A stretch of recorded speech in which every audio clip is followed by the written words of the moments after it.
कार्तिक मास एक ऐसा महीना है जिसमें हमको भक्ति में बहुत सारा डिस्काउंट मिलता है। डिस्काउंट का मतलब है कि जब आपके भाषा में जो कंज्यूमरिज्म सोसाइटी के हिसाब से हम क्या खरीदते, एक खरीदते तो हमको एक के साथ एक फ्री मिलता है। इस प्रकार से प्रलोभन होता है, वास्तव में वो लोभ को बढ़ाता है।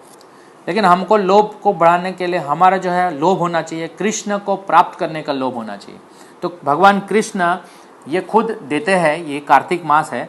कार्तिक मास में जो भी हम करेंगे भगवान के प्रति, भगवान का कोई भी सेवा, तो इसके हजारों हजारों गुना फ़ायदा मिलता है।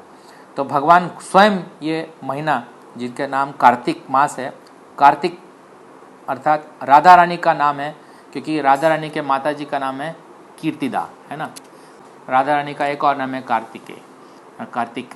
तो राधा रानी के नाम से ये पूरा महीना है। तो भगवान के सबसे अच्छा सेवक जो है वो है जो राधा रानी है। तो इसलिए राधा रानी हमें मौका देते हैं कि भगवान का सेवा करने के लिए। तो इसी महीने ये है लाभ कि आप भगवान राधा दामोदर का आप सेवा करना चाहिए। तो ऐसा बताया है दीपदान करना चाहिए हमको, क्योंकि स्कंद पुराण में लिखा है अजान्मत्यत्कृतं पापं स्त्रिया वा पुरुषेण वा तत्सर्वं नाशमाया अति कार्तिके दीपदानतः। इसका अर्थ है कि अजानते हुए अज्ञानवश कोई भी पाप स्त्री या पुरुष से होता है तो क्या होता है कि कार्तिक मास में दीपदान करने से वो सब पाप नाश हो जाते हैं। हम जैसे चलते हैं तो कई कीड़े हमारे पैर के नीचे आ जाते हैं, अनजान में होता है। उसी तरह से साफ सफाई करते हुए कई ऐसे जीव है उसका हत्या हो जाता है अनजाने में। तो ऐसे बहुत सारे पाप हम करते हैं, ऐसे पूरा जिंदगी भर करते हैं।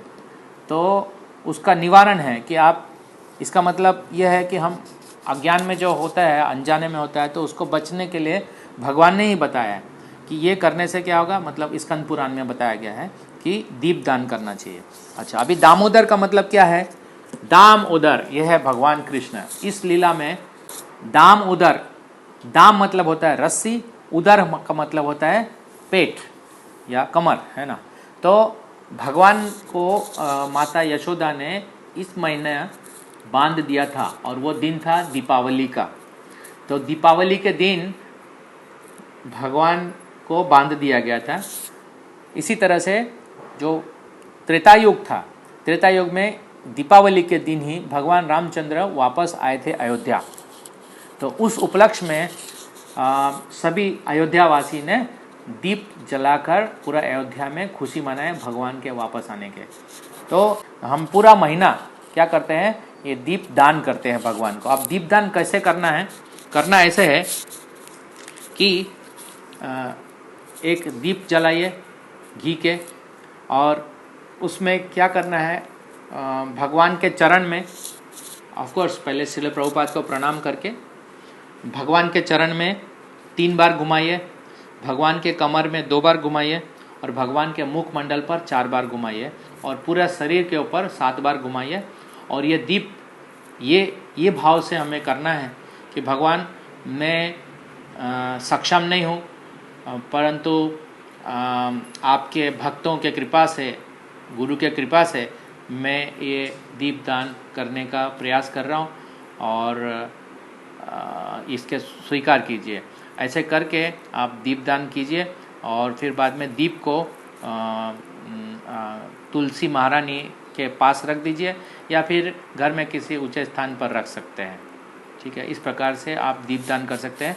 ये पूरा महीना कर सकते हैं आप, खास करके शाम को ही जब आरती होती है, शाम संध्या आरती के पश्चात कर सकते हैं। हरे कृष्णा।